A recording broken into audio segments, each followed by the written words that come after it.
तर इकडे अमोल मिटकरींच्या घरी सुद्धा लाडक्या बाप्पांचं आगमन झालंय। यावेळी राज्यातील परिस्थितीवरून त्यांनी एक देखावा सुद्धा साकारलाय। विशेष म्हणजे अजित पवार मुख्यमंत्री पदाच्या खुर्चीवर बसलेत असं या देखाव्यात दाखवण्यात आलंय।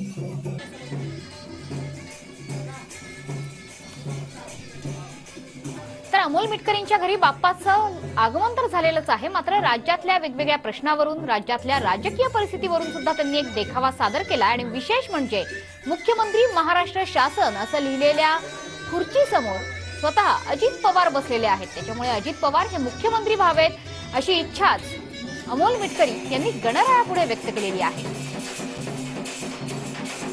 तर महिला सक्षमीकरणावरचा हा देखावा अमोल मिटकरी यांच्या गणरायाच्या देखाव्यात बघायला मिळतो। त्यासोबतच अजित पवार आणि सरकारनं सुरू केलेल्या वेगवेगळ्या योजना यांचा सुद्धा समावेश या देखाव्यात करण्यात आला आहे।